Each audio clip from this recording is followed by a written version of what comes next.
Hello and welcome to the Aspen Bridge for another week of looking at relationships and how valuable it is to have understanding between the people in our lives and ourselves and our own mind thoughts that go through our mind. And I want to tell you, this week is a very important week as well, because I have to say that I'm very surprised by the number of, let's just say, the next generation up from ours, who seem to think that there is a right way and a wrong way to show up in this world. I don't understand it. And I'm just going to say that unless someone is harming you physically, sexually, or mentally, emotionally, I don't think we have a right to decide how someone shows up in this world. And my guest today, Ego Edward Fish, is here as a wonderful person to help you understand how to work with your children who might grow up with a different identity than you think that they should have. It's very important, as I call this particular episode, identity freedom, because I think it's important that we realize that people are allowed to show up as they choose, not as you choose, as they choose. They're allowed to do that. And unless they're going to bring you physical or mental, emotional, or sexual harm, what harm is it doing you if they are who they are? Now, before I go there, as you know, with all the awesome autistic individuals that are out on YouTube who are giving you the traits of what autism are, I want you to know that all of my guests have come here to help you understand that there are people in this world that do want to help you. I call them bridge builders. I am your torchbearer, Suzanne Plumley, and my all of my guests are bridge builders. And what that means is that whenever you have a question or a concern about a challenge you're having in your life, you're not the challenge, you're having a challenge.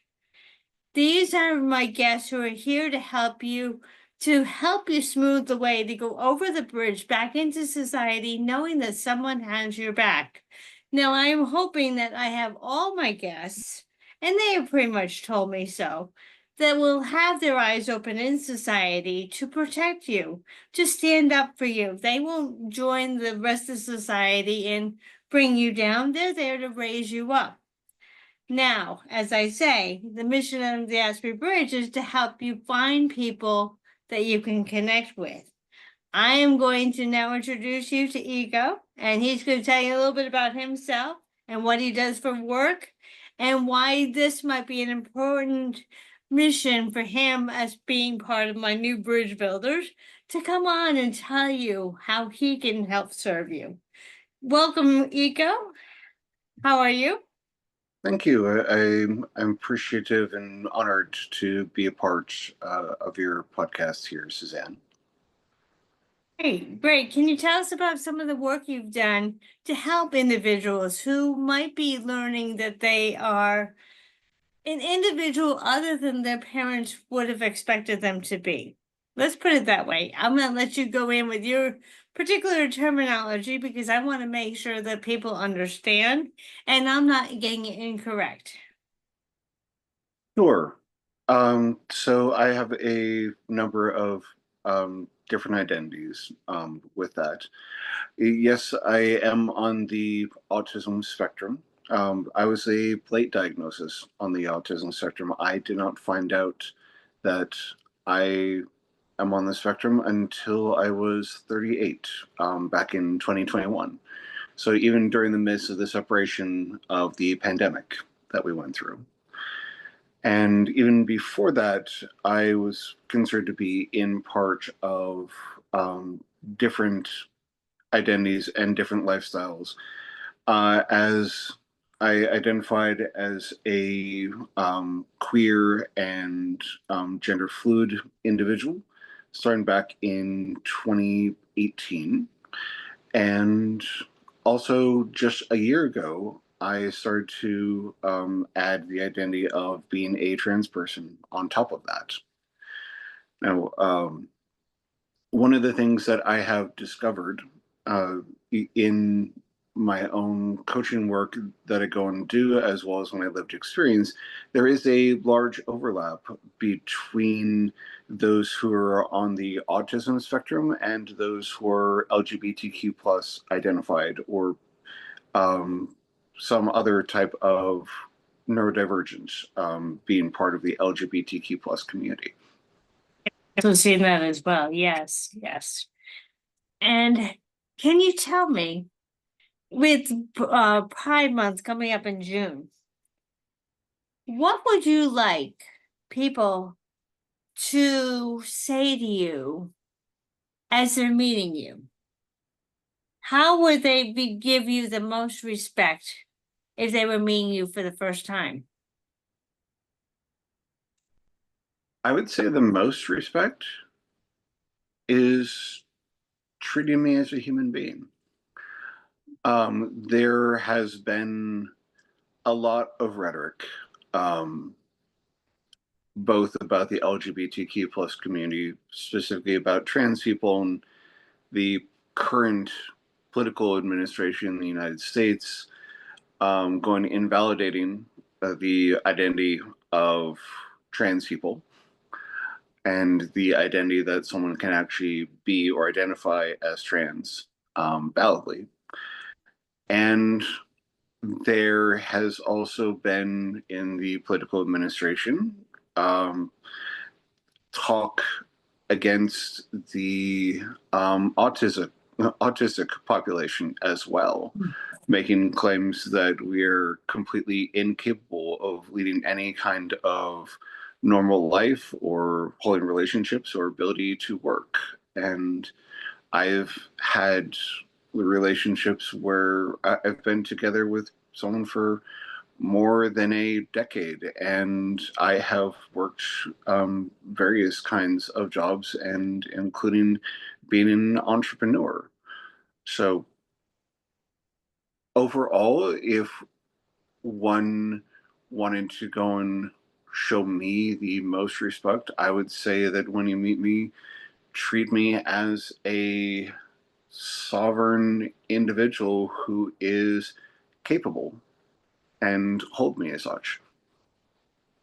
I think that's awesome. I have been on this humanitarian sovereign quest since 2000, when I first looked at, and this is long before I was even understood that I was autistic. I didn't find out till 51, and that was back in 2018, 2019.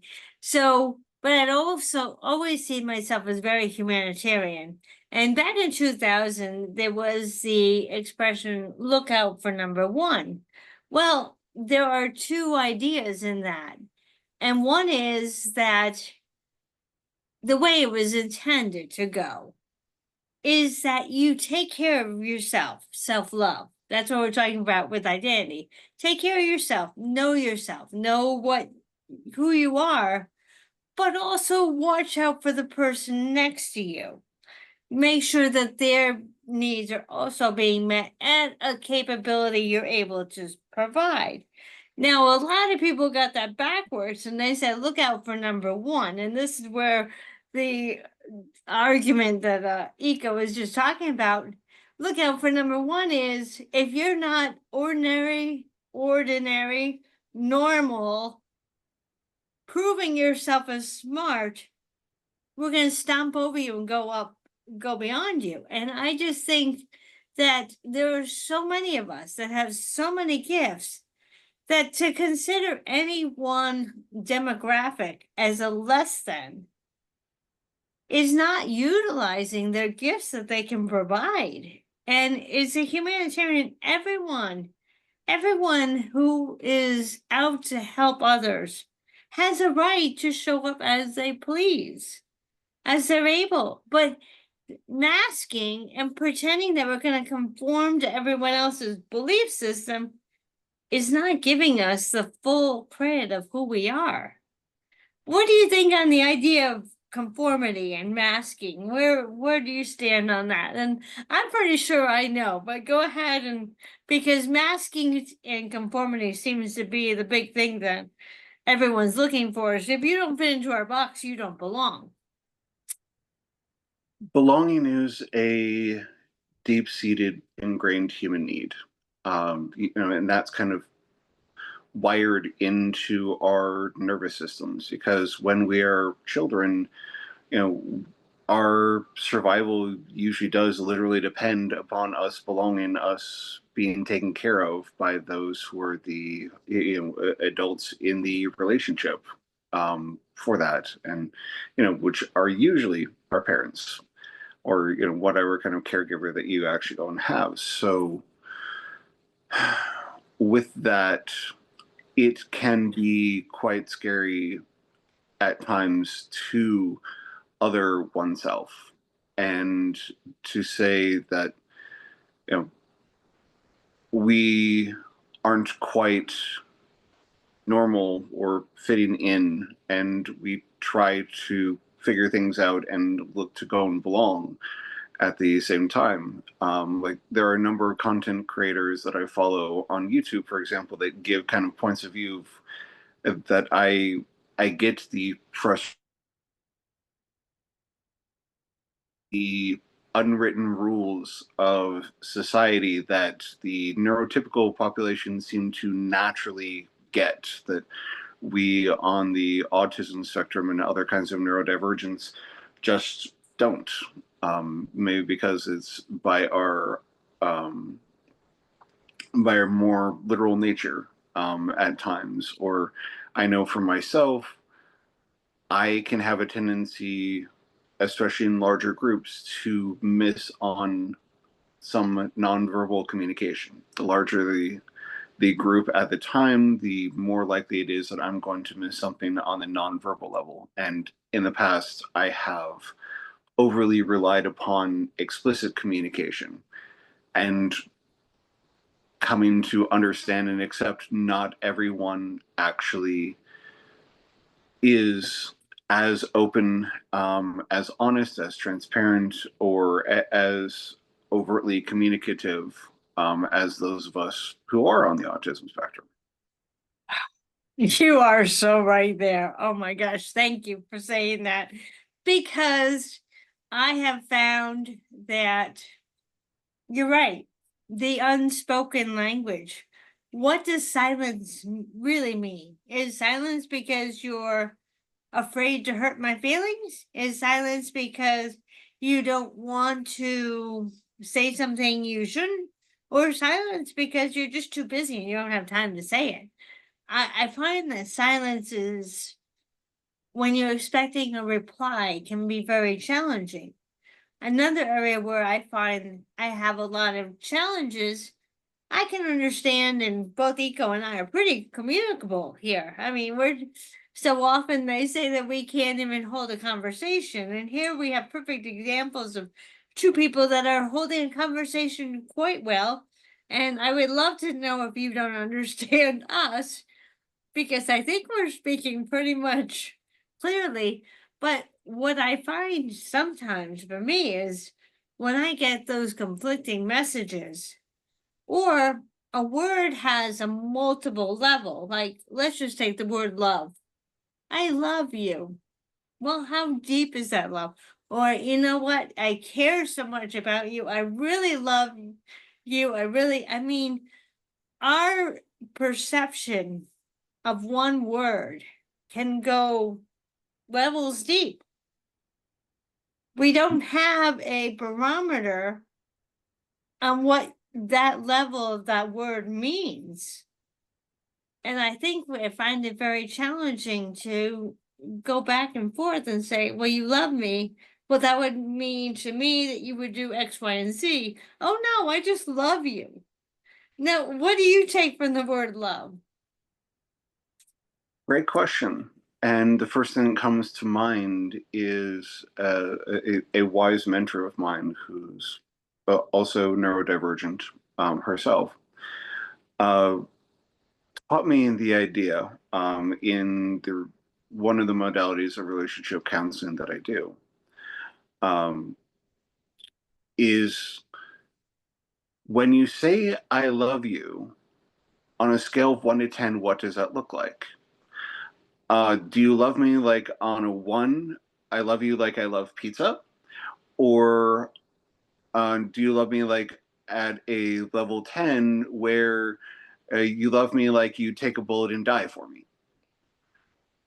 Or where would you rate yourself, on that scale of 1 to 10?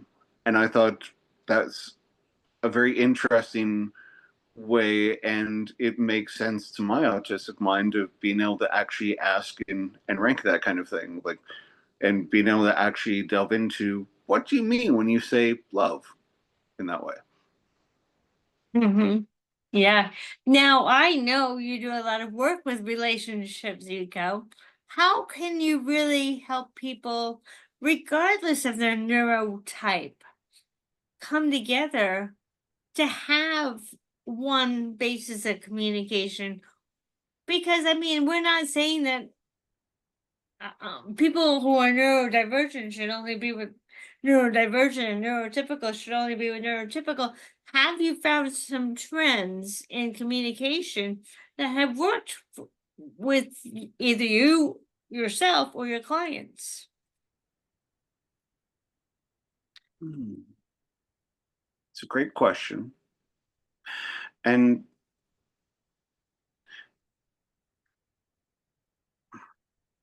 Go ahead, take whatever time, because I think this is such an important topic, because I don't want to rush it. I appreciate that. And I'm looking to articulate accurately, which is one of the things when it comes to a autistic or other kind of neurodivergent person, is that we may look to be overly specific, where the neurotypical person may be more general in their language. Um, Definitely. and one of the tendencies, and also a what's considered to be a neurodivergent love language, is info dumping, of just going on about a special topic. Um, I would say that being able to have done your own personal growth work and communication skills, learning skills such as like nonviolent communication as one way of communicating, being able to take other personal growth work, such as that work regardless of the relationship type, of being able to own these are my feelings, and this is my experience, and being able to accept and be with, these are the experiences that I'm creating from me, within me, and what I'm feeling is in my reaction to what is going coming up, but you're not the one that is causing me or making me. One of the things that I teach with all of my clients is the idea that we are all co-creating our reality, and that within that, I'm the one that is attracting these experiences. I'm the one that is interpreting what is going around. That I'm the one creating the meaning. That I am 100% responsible for everything that I say and I don't say, do and I don't do, and the impacts of those decisions. And while that may be a challenging thing to accept at times and in circumstances, and taking responsibility is different from saying that someone is at blame or at fault for whatever is going on. I will say that when one does take responsibility at that kind of level, it does empower that person to actually be able to change and shift the things that they do not like in their own life. And there's a basis of self love and self acceptance at the core of all of that. Yes. Yes, exactly. And it it really comes down to, and I like the way you said that, because we all know, well, I know there's a particular group of people, it's a pretty large group, that don't see the importance of personal development, and therefore they do not understand the accountability that they have when they are interacting with others. And I really appreciate the fact that you and I are both into personal development. We do want to learn more about ourselves, take the responsibility, and yet we're not going to take responsibility for bad behavior from someone else. We can still love them, but we don't have to love their behavior. As long as we are making sure that our behavior is in part of our core belief, our core value of making sure that we're the best person and we're taking responsibility for something that goes wrong, but we're not accepting someone else's responsibility if they're doing it wrong to us. And it comes down to knowing when we need to stay with that person or know that it's not going to align correctly. Have you found opportunities where you have found that even the language barrier has put a divide between you? It doesn't even have to be a matter of cheating or betrayal. I mean, word betrayal is pretty big, but uh, lying, cheating, that kind of thing. We're talking about having conversations where you're not aligned in the language to make you feel like a better person or feel valued, validated. That's the word I'm getting at. I want to make sure that, have you ever found people that you had to walk away from because they did not validate that you had a right to be yourself? Yes. And this is where we start to get into some of the complexities, because as we were talking about earlier about masking, which is about trying to a neurodiverse person, like someone who is on the autism spectrum, trying to go and fit in, and those of us who may have lower support needs, because the stereotypical stereotypical autistic person that has been represented in media, that has been kind of portrayed in ways, are much more of a higher needs individual. The ones Mhm. that are thought of as being unproductive in the capitalist society that we happen to go and be with. And one of the things that I also go and teach is that each person has inherent value just by their existence.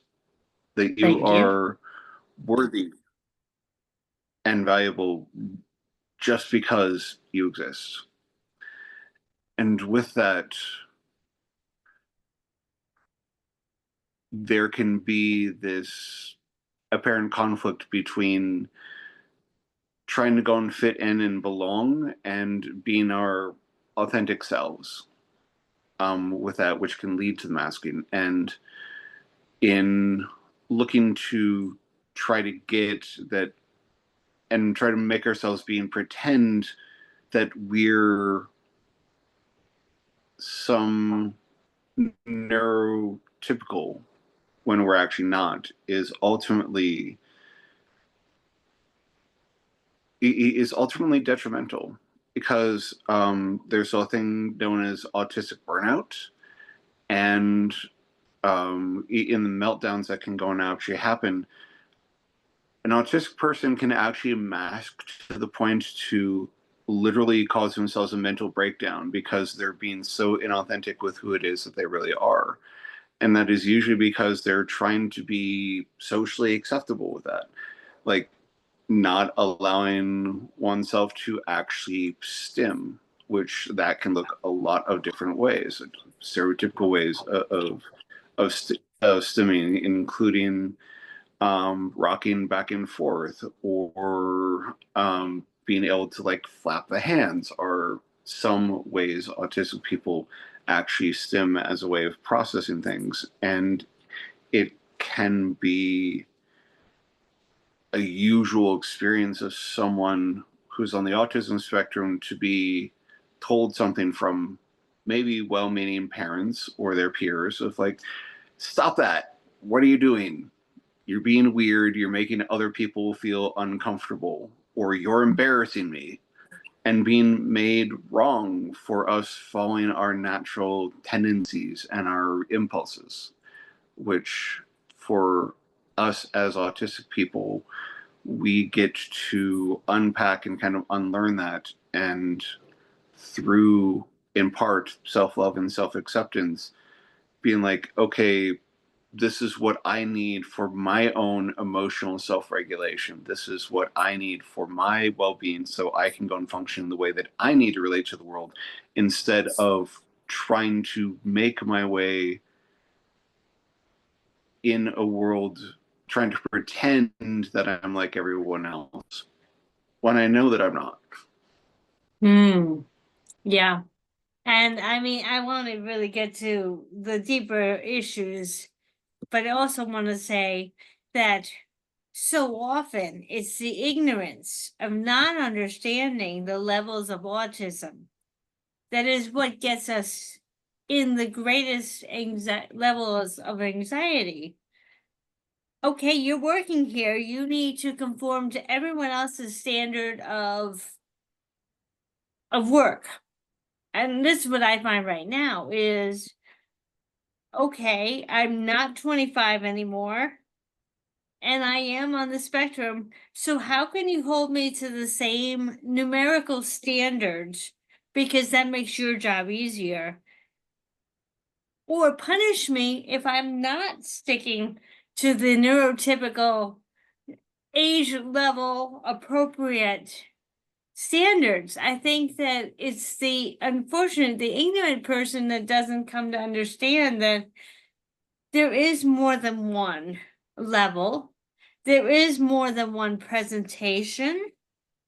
Even females and males and non-binary, we all have our own presentation of how we handle different times when you put us under the same microscope, the same measuring tool, we're going to react differently.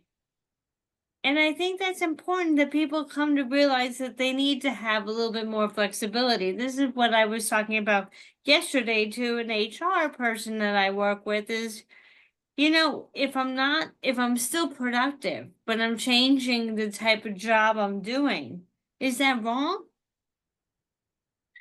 It's kind of like, I know who I am. I know what my capabilities are.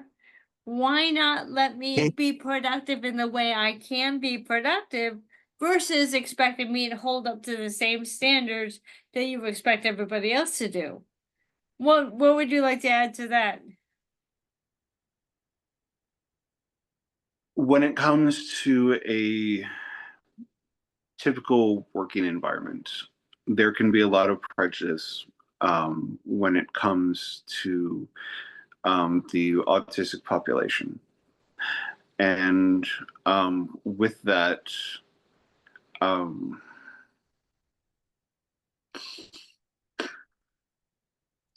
it's an unfortunate experience that a lot of autistic people have to even struggle with the choice of, do I disclose that I'm on the autism spectrum when I'm interviewing for a job or not?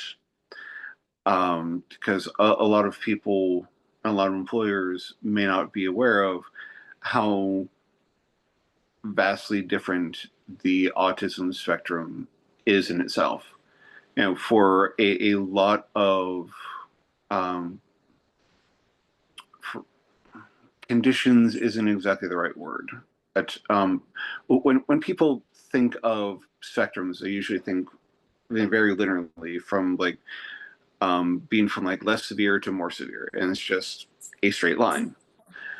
Autism's spectrum itself is much more like a color wheel, where Hmm. it's made up of several different factors. And depending upon the autistic person themselves, we may be really challenged in one particular area or multiple areas. And in other areas, we can be near savants and be really skilled and really talented, even if we seem to be lacking in other neurotypical skills. And it can be like a mix and match of any of these factors. Mhm. So one of the things I say is that if you've met one autistic person, the one thing you can say is you've met one autistic person. And when it comes to kind of that kind of employed work in a typical, say, corporate environment, as an example, um, being able to ask for accommodations to make things actually work for the autistic person. One of the side benefits that has been scientifically shown over and over again is that when some kind of uh, accommodation is made at work for that autistic person, it often has secondary positive benefit effects for all the other workers that actually make it a better working environment, even for neurotypical people. Yes, may I cut in there for a moment? Sure. One of the skills that we do have, because we've encountered so much life experience, is we are great problem solvers. And that also leads to intervention and inventions. And so I'm what they would call a personal shopper, and I have one of these carts. Now, if I were to do this job, it requires the fact that I can walk with this cart and I can reach to the top of the cart and I can do all sorts of things with this cart. But at the same time, this cart could be made even better to serve all the needs of all the people, such as I said, wouldn't it be great if there were a ladder that dropped down? Wouldn't it be great if we had sections where we could put the different kinds of groceries in to separate them? I mean, so as a problem solver, we're going to take it one step further to help all the people make their jobs better. Have you ever been to a grocery store where you couldn't reach the top back of the grocery store?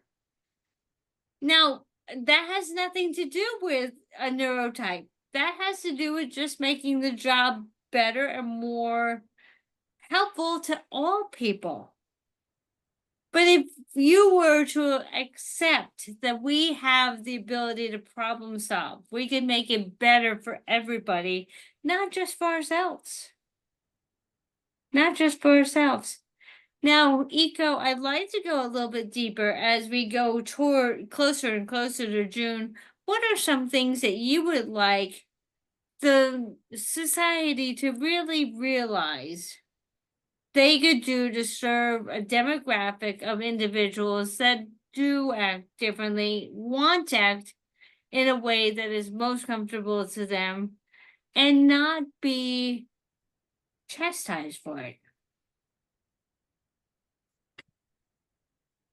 One of the things that I will say right now that I see as a commonality between those who are LGBTQ plus, like those who are queer and trans, like myself, and those who are on the autism spectrum. There is something that we're fighting for and need to be vocal for at this point that most people don't, which is our right to simply exist. Mm-hmm. Yes, Because definitely. there are rhetorics and beliefs out there, including some religious beliefs, that our identities are some kind of an affront and abomination to humanity or even to God and to the divine. That we are wrong, bad, and literally should not exist. And autism being something that needs to be cured and eliminated, otherwise known as eugenics. And something that, when it came to the 1930s in Germany, some people may not realize that a similarity that happened in concentration camps, besides the Jewish people, that regime went after, is that both those who are those who are on the autism spectrum, as well as those who are the LGBTQ plus identified, were also equally rounded up and put into those internment camps. In fact, the term of being Asperger's and Asperger's syndrome come from that dark period time in history where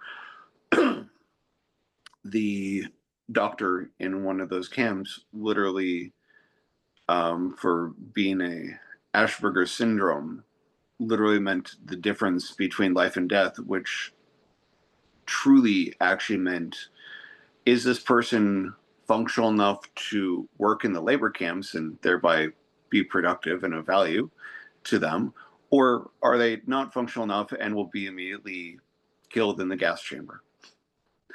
That's pretty rigorous to have that divide in there. Mm-hmm. And we're in a time period of history where autistic people are currently once again being looked like as being some kind of problem to be cured. And I stand that neurodivergence and autism is not some kind of disease. We're not broken. We're not Down syndrome or from some kind of mental disorder. There's not, our brains are wired differently. And I've heard other people go and say that neurodivergence in itself may actually be the next evolutionary take for humanity as a direction. Yes, thank you. And ultimately, I would say that we have a right to exist and be how we are. Just being in our lives of what is right to us, and allow ourselves to actually just in the way that is authentic to us. And we're not hurting anyone by just being. When an autistic person is self-soothing themselves by going back and forth, or if they're flapping their hands up in joy, or they're not hurt.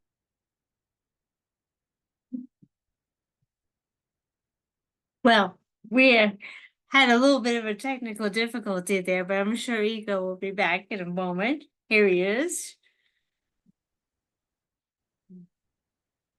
There you are. I had the feeling we were losing you for a moment there. There we go. And no worries at all. It happens to the best. I've had some episodes where I was completely frozen as well, so I understand that completely. And yes, it's a double-edged sword too. And this one I want to say is, and I've heard this a lot of times, you don't look autistic. What does looking autistic look like? What does not looking autistic look like? And it goes back to my beginning statement of that person is different. Well, how do you know they're different? Do you know them? Why don't you get to know people before you start criticizing them? And yes, it doesn't hurt the person when you're talking to the television, but just the mindset. Just the mindset of seeing everyone as a humanitarian equal. Unless they are out there causing lives to end through evil such activities, but there's no reason why you can be sit there in judgment and say that person has a problem. They're flailing their arms. That person has a problem. They don't look quite right. I think the important thing to know is that each and every one of us have a special gift. Each and every one of us, neurotypical, neurodiverse, everyone has challenges. I don't think any of us came to this earth without a challenge. And therefore, I think it's important for us all to say, no matter who someone turns out to be, we need to give them a chance to prove their authenticity, to show their gifts, to show their value. We need to give them a chance without judgment to hear them out and not compare them to the next person or the next age group. I mean, yeah, I'll tell you, I will never act like a 25-year-old again. But also, I'll never act like someone I'm not. I can only be myself. And I think it's up to all of us to look at each of us and say, you have gifts. You have challenges too, but you have gifts. And I would love to see the gifts that you have to offer us. Go ahead, Ika. What would you like to do to round this out so that people can understand that this world is full of each of us? And I heard the other day, I'm just going to quickly say, there was 1 in 4,000 chance that we were going to be born. And we made it. We were born, which means that we have a right to be here. I agree that we all have a right to go and be here. We all have a right to go and exist.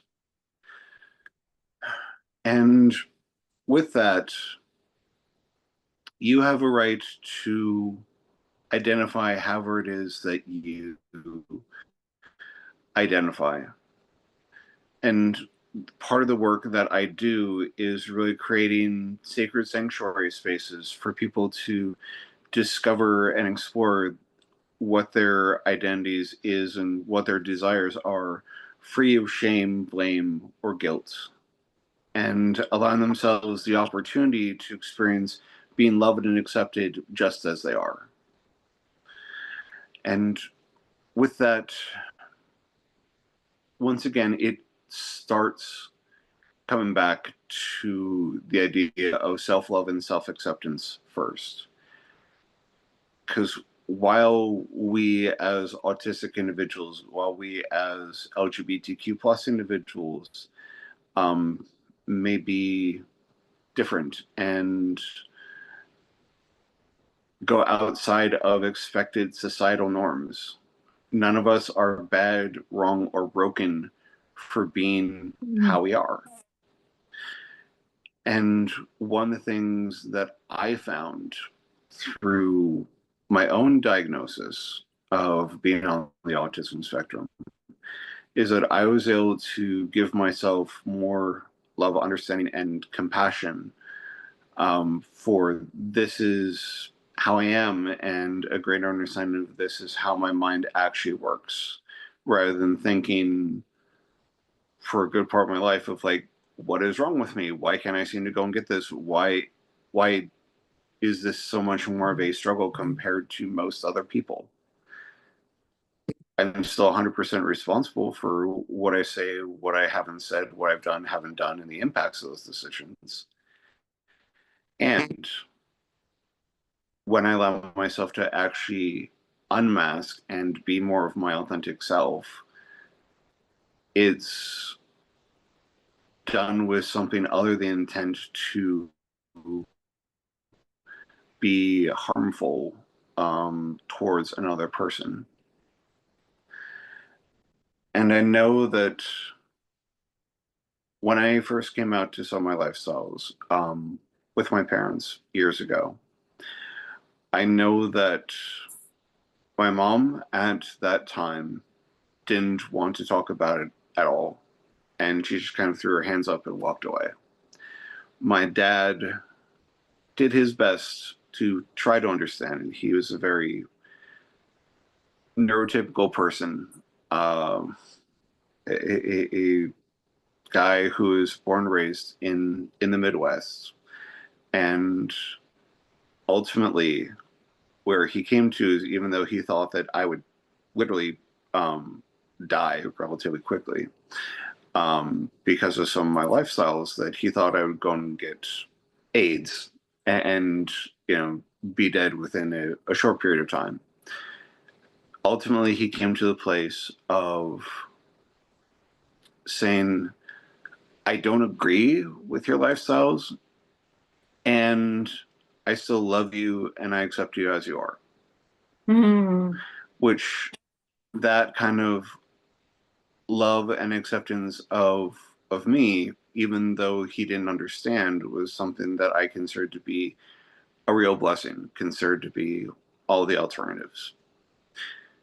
And my mom, just recently, I was able to really have an honest conversation with her about me being trans and my identity. And once again, with that, it really surprised me that she is 74 at this point. And I I talked with her just in March, a couple months ago, and I said, "Do you know how a lot of trans people have this experience of actually choosing a different name for themselves compared to the name of birth?" And she actually agreed to start referring to me as Eco rather than my name I was given at birth. Mm-hmm. And that actually meant the world to me. That Yeah. as much as my mother is a conservative, as much of my mother having told me years ago that she felt that there were only two genders of men and women, and that was it. As much as my mother has been a Trump supporter, me being able to show up and stand in my authentic value and say, this is who I am, and I'm asking you to be able to accept me and to refer to me in this way of what feels right and authentic to me. Mm-hmm. And having her agree to call me by the name that I took on in my queer and trans identity of Eco, Mm-hmm. and my mother's love language, primary love language, is gift giving, and her showing up the next day, having had gone to a thrift store and bought me a pink skirt with big pink flowers on it, was something that showed me more acceptance and had me feel more love towards my conservative mother, who I never thought would actually be able to go and accept who I was. That me standing in my truth of who I am transforms the world around me. Oh, I am so proud that you received that and that they were willing to offer that. I think that's huge because they have their own background, they have their own beliefs. But for them to step up and say, I may not agree, but I do love and support you, is huge. And it sounds like they're starting to agree too. And there are so many of us that are, I'm learning, that have yet to find parents that are willing to take that strong step forward to their children and say, I can honor and accept you for who you are. That's huge. I am so proud of that win. That is not common that we have parents that can finally come to that understanding. And I'm so happy. I think that's amazing. Are there any final words you would like to say to anyone who might be in their tweens, high school years that are exploring who they really are, and to help them understand that one, you're going to be available if they have questions, and two, not to hide, which is the biggest thing, is to be themselves, be authentic? Is there anything you can help them to, how do I want to say this, step forward into who they are? Yes, I will say first and foremost, you are the one who gets to decide who you are and how you identify a person. And you are a sovereign being. I've known people who identify as queer or trans. They knew that from a very young age. Some I've heard stories of even knowing that from like the age of 3, being like, you know, yes, I have this body, and this is not how I feel aligned inside with that. Mhm. And you're allowed to dress and express yourself how you want. We find ourselves in a society that has been stigmatized and feared against nonconformity and being outside of a narrowly defined box.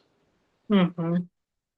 And there are communities and groups that will love and accept you just as you are, and how it is that you actually identify what your truth is. And there are people and organizations that are out there that will love, embrace, and affirm what your identity is.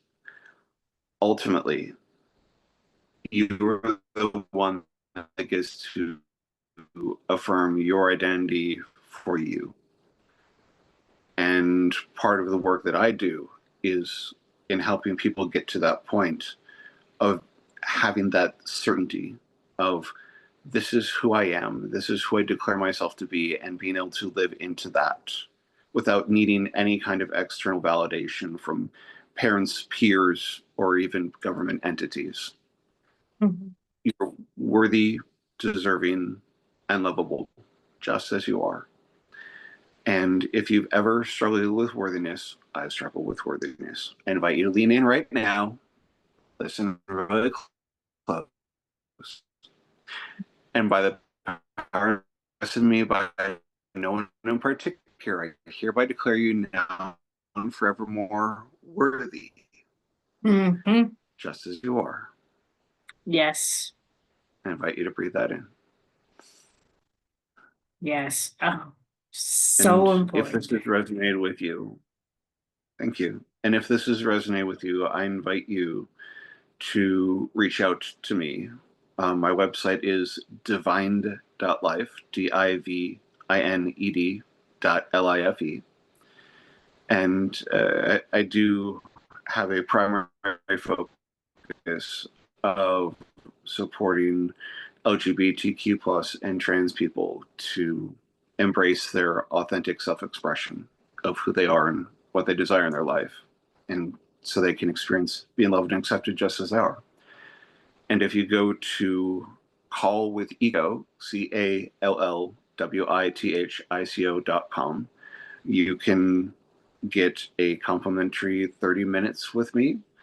And when you go on book from that, you can also get a guided meditation from me as well. That is about releasing loneliness and embracing love. That's wonderful. That's also going to be offered on the Facebook group page, the Aspie Bridge. So if you want a quick link, you can always go back to the Aspie Bridge Facebook group page and click on the link. I have it right there in the comments under Eco's name and his profile, so you can read more about him. And I would love to say thank you for coming today, Eco. I really appreciate you adding to our conversation. I want to thank our listeners for coming because this is a big topic for so many that are looking at who they really are in life and who they want to show up as. And I think it's important that you and I together show both the authenticity of identity freedom as well as the authenticity of being autistic. Both of those together are so important so that you know that we have your back. I have walked your walk. Eco has walked your walk. We understand where you're coming from. And that will beat a textbook reading and certification anytime because we know what you're feeling. We know the passion. We know the emotions that come along with this. So I want to say thank you for coming today. And I hope to see you next week on the Aspie Ridge. Any final word, Eco? Thank you for having me back on your program, and I'm delighted and honored to be a part of this conversation. Wonderful. And thank you for your audience and listening and being here and just being able to remember that you are worthy of existing just as That you is are. And there's nothing bad, wrong, or broken about you for you being how you are. exactly. Thank you, everybody, for coming to the Aspie Bridge. Have a great day.